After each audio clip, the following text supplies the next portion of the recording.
तमाम गाना और महीना में 25 से 30 गो मंच। एक बार जोरदार ताली बजा के बबुआ के स्वागत करी अपना गांव में। बस एगो गीत से सेवाओं करवा सीधे हमनी के आर्यन बाबू के सुनल जाई तनी हवा के। वाह भैया चंदन भैया स्वागत। हाँ रवि भैया बैठाइए। कि जाता राजावा चढ़ी के जहाजवा हंसी हना मोहिनी के जाल कि एगो चुममोले जगाल में संगे दिलवोले जाडुमा।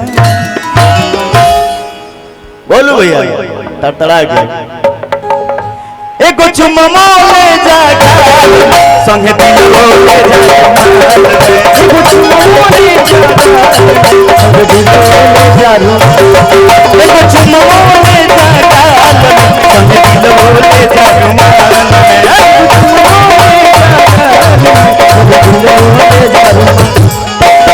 जता जता चढ़ी के जहाजवा जता जता चढ़ी के जहाजवा हंसी हना मोहिनी के जाल में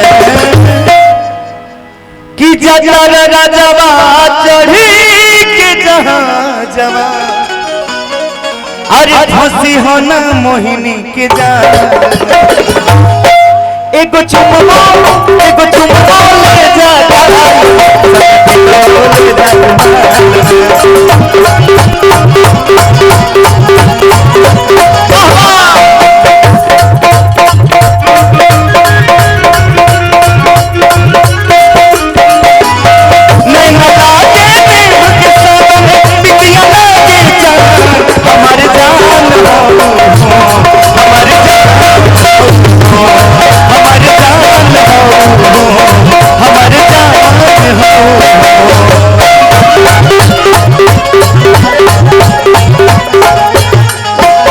किशन भैया हमारे परम सहयोगी हमारे परम मित्र अपना उठ से भैया की तरफ से बहुत पुरस्कार।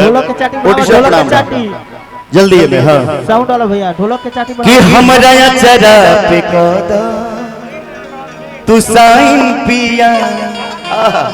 ए गौरी लिटिल स्टार रघु राजा बना रहा बबुआ। इनकर एकदम अलगे स्टाइल बा जोड़ा नहीं खे जियत रह अहिंगा नाम रोशन करत रह भोजपुरिया समाज के आशीर्वाद रघु बाबू लेत कि हमरा चरा पकद तू साइन पिया के हो दूसरा तुम्हारी होना लाइन पिया। बोलू भैया हमरा चरा पकद तू साइन पिया के हो दूसरा तुम्हारी होना लाइन पिया। रवि भैया ऊंचाई से बड़ी पुरस्कार भैया की तरफ से दिहना केहू के हमारे वाला हक हो मेहर के जात हो होता से सब हो सब तो बचनवा न भूली हंस जनवा एक नी भई हमारे हाल